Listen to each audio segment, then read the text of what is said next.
ஸ்ரீலங்கா ராணுவ தளபதிகளுக்கு தடை, பிரித்தானிய பிரதமர் வெளியிட்ட அறிவிப்பு. கனடா பிரித்தானியாவின் முடிவு, அச்சத்தில் நாமல், ஆபத்தில் அனுர அரசு. வடமாகாண முதலமைச்சர் வேட்பாளர் நானே, சுமந்திரன் அதிரடி அறிவிப்பு. ஈழத்தமிழர்களுக்கு நேர்ந்த கொடூரங்கள், அமெரிக்காவில் இருந்து ஒலித்த குரல். ட்ரம்பிற்கு விடுக்கப்பட்ட கொலை மிரட்டல், அதிர்ச்சியில் அமெரிக்க அரசு. தொடர்வென விரிவான செய்திகள். இலங்கையில் நடைபெற்ற யுத்தத்தின் போது மனித உரிமை மீறல்கள் தொடர்பாக ஸ்ரீலங்காவின் முன்னாள் ராணுவ தளபதிகளுக்கு பிரித்தானியா விதித்த தடை குறித்து தாம் திருப்தி அடைவதாக பிரித்தானிய பிரதமர் கீர் ஸ்டார்மர் தெரிவித்துள்ளார். 2025 மே மாதம் நடைபெறும் முள்ளிவாய்க்கால் படுகொலை நினைவு நாளை முன்னிட்டு வெளியிடப்பட்டுள்ள அறிக்கையில் மேற்குறித்த விடயம் தெரிவிக்கப்பட்டுள்ளது.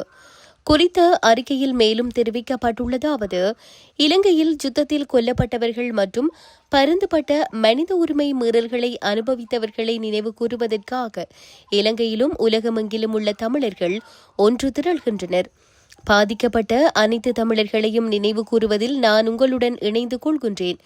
அந்த அநீதிகளின் கொடுமைகளின் பாதிப்புகள் நினைவுகளுடனும் வாழும் உயிர் பிழைத்தவர்கள் அன்புக்குரியவர்களுடன் உடன் நிற்கின்றோம். சமூகங்கள் ஒன்றிணைந்து முன்னோக்கி செல்வதற்கு கடந்த கால அட்டூழியங்களை ஏற்றுக்கொள்வதும் பொறுப்பு கூறலும் அவசியம் என்பதை நான் அறிவேன். குற்றமிழைத்தவர்கள் நீதியின் முன் நிறுத்த வேண்டும் என கடந்த வருடம் நான் எழுதியிருந்தேன். இதன் காரணமாக இம்முறை இலங்கையில் மனித உரிமை மீறல் குற்றச்சாட்டுகளுக்கு உள்ளான தனிநபர்களுக்கு எதிராக நாங்கள் சமீபத்தில் இலக்கு வைக்கப்பட்ட தடைகளை விதிக்க முடிந்தமை குறித்து திருப்தி அடைகின்றேன். நீதி மற்றும் அமைதியை தொடர்ந்து பின்பற்ற வேண்டியதன் அவசியத்தை நினைவூட்டுகின்றது. நீடித்த நல்லிணக்கம் மற்றும் ஸ்திரத்தன்மையை அடைவதற்கு இலங்கையின் புதிய அரசாங்கத்துடனும் இலங்கையின் வடகிழக்கில் உள்ள சிவில் சமூக அமைப்புகள் மற்றும் அரசியல் தலைவர்களுடன் இணைந்து நாங்கள் ஆக்கப்பூர்வமாக பணியாற்றி வருகின்றோம் என தெரிவிக்கப்பட்டுள்ளது. 2025 மார்ச் 24 பிரித்தானிய அரசு இலங்கையின் உள்நாட்டு போர்க்காலத்தில் மனித உரிமை மீறல்களில் ஈடுபட்டதாக குற்றம் சாட்டப்பட்ட 4 முக்கியஸ்தர்களுக்கு பயணத்தடை மற்றும் சொத்து தடை உள்ளிட்ட பொருளாதார தடைகளை விதித்திருந்தமை குறிப்பிடத்தக்கது. உலகில் இடம்பெற்ற இனப்படுகொலைகளின் துன்பியல் வரலாற்றை கூறும் வரலாற்று அடையாளங்களில் ஒன்றாக ஈழத்தமிழ் மக்கள் மீதான இனப்படுகொலையும் காணப்படுகிறது.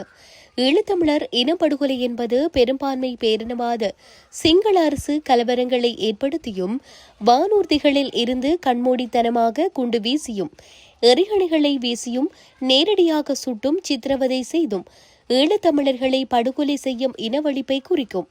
குறிப்பாக தமிழர்களின் நியாயமான பிரச்சினைகளுக்கு எவ்வித நடைமுறை தீர்வுகளையும் முன்வைக்காது பொதுமக்களை பொருட்படுத்தாது மேற்கொண்டு வரும் போரில் ஆயிரக்கணக்கில் பொதுமக்கள் கொல்லப்படுதலை குறிக்கிறது. இந்த நிலையில் ஈழத்தமிழ் மக்கள் மீதான இனப்படுகொலையை குறிக்கும் வகையில் கனடாவின் பிரம்ப்டன் நகரில் நிறுவப்பட்ட தமிழின படுகொலை நினைவு சின்னம் காணப்படுகின்றது.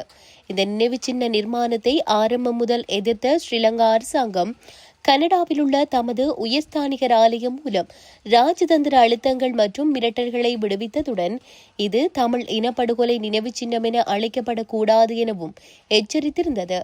இனப்படுகொலை நினைவு சின்னம் என பெயரிடுவதால் இலங்கையின் நல்லிணக்க செயல்முறை சிதையும் என்ற எச்சரிக்கைகள் விடுக்கப்பட்ட போதிலும் தற்போது இந்த நினைவு தூபி திறந்து வைக்கப்பட்டுள்ளது.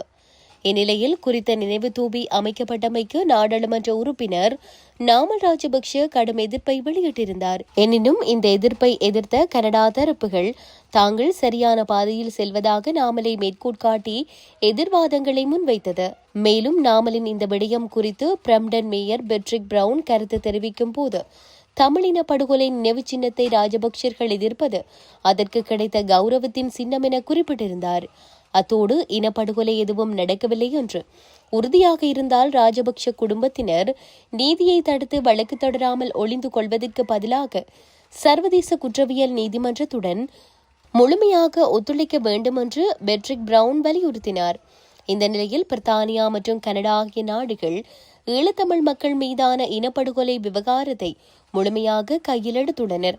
பிரம்ப்டன் மேயர் பெட்ரிக் பிரவுனின் கருத்தின்பது அந்த அரசினுடைய கருத்தாக பார்க்கப்படுவதுடன் இவை அனைத்தும் இலங்கை அரசாங்கத்தின் மீது பாரிய அழுத்தங்களை பிரயோகித்துள்ளமை குறிப்பிடத்தக்கது. வடக்கு மாகாண முதலமைச்சர் வேட்பாளராக தான் களமிறங்க உள்ளதாக அந்த கட்சியின் பதில் பொதுச் செயலாளரும் முன்னாள் நாடாளுமன்ற உறுப்பினருமான எம்.ஏ. சுமந்திரன் அறிவித்துள்ளதாக தகவல் வெளியாகியுள்ளது. உள்ளூராட்சி சபைகளில் ஆட்சி அமைப்பது தொடர்பில் இலங்கை தமிழரசுக் கட்சியின் தலைவர்களை ஜனநாயக தமிழ் தேசிய கூட்டணியின் தலைவர்கள் நேற்று யாழ் நல்லூரில் உள்ள சுமந்திரனின் இல்லத்தில் சந்தித்து கலந்துரையாடியிருந்தனர். இதன்போது அடுத்து வரும் மாகாண சபை தேர்தலில் இலங்கை தமிழரசுக் கட்சியின் வடக்கு மாகாண முதலமைச்சர் வேட்பாளராக தானே களமிறங்கப் போவதாக சுமந்திரன் கூறியதாக ஜனநாயக தமிழ் தேசிய கூட்டணியின் இணைத் தலைவர்களில் ஒருவரான சித்தார்த்தன் தெரிவித்துள்ளார். அத்துடன் சுமந்திரனின் இந்த நிலைப்பாட்டிற்கு ஆதரவு அல்லது எதிர்ப்பு என்ற விடயங்கள் குறித்து எதுவும் நாங்கள் பேசவில்லை என்றும் சித்தார்த்தன் குறிப்பிட்டுள்ளார். மேலும் உள்ளூராட்சி சபைகளில் ஒன்றிணைந்து ஆட்சி அமைப்பது குறித்து இந்த சந்திப்பில் பேசப்பட்டாலும் மீண்டும் தமிழ் தேசிய கூட்டமைப்பாக இயங்குவது தொடர்பில் எதுவும் பேசவில்லை என்று கூறியுள்ளார்.